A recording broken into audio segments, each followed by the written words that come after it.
et revenez repentant à votre Seigneur, et soumettez-vous à lui, avant que ne vous vienne le châtiment, et vous ne recevez alors aucun secours.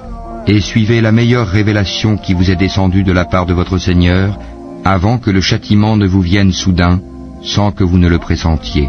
Avant qu'une âme ne dise « Malheur à moi pour mes manquements envers Allah, car j'ai été certes parmi les railleurs », ou qu'elle ne dise « Si Allah m'avait guidé, j'aurais été certes parmi les pieux », ou bien qu'elle ne dise, en voyant le châtiment, « Ah, s'il y avait pour moi un retour, je serais alors parmi les bienfaisants. » Oh que si, mes versets te sont venus, et tu les as traités de mensonges, tu t'es enflé d'orgueil, et tu étais parmi les mécréants. Et au jour de la résurrection, tu verras les visages de ceux qui mentaient sur Allah assombris. N'est-ce pas dans l'enfer qu'il y aura une demeure pour les orgueilleux? Et Allah sauvera ceux qui ont été pieux en leur faisant gagner leur place au paradis. Nul mal ne les touchera, et ils ne seront point affligés. Allah est le créateur de toutes choses, et de toutes choses il est garant.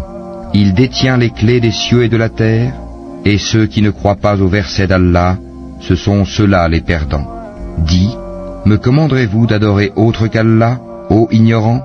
En effet, il t'a été révélé, ainsi qu'à ceux qui t'ont précédé, si tu donnes des associés à Allah, ton œuvre sera certes vaine, et tu seras très certainement du nombre des perdants.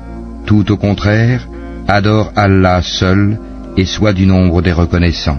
Ils n'ont pas estimé Allah comme il devrait l'être, alors qu'au jour de la résurrection, il fera de la terre entière une poignée, et les cieux seront pliés dans sa main droite.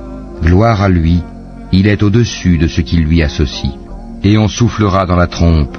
Et voilà que ceux qui seront dans les cieux et ceux qui seront sur la terre seront foudroyés, sauf ceux qu'Allah voudra épargner.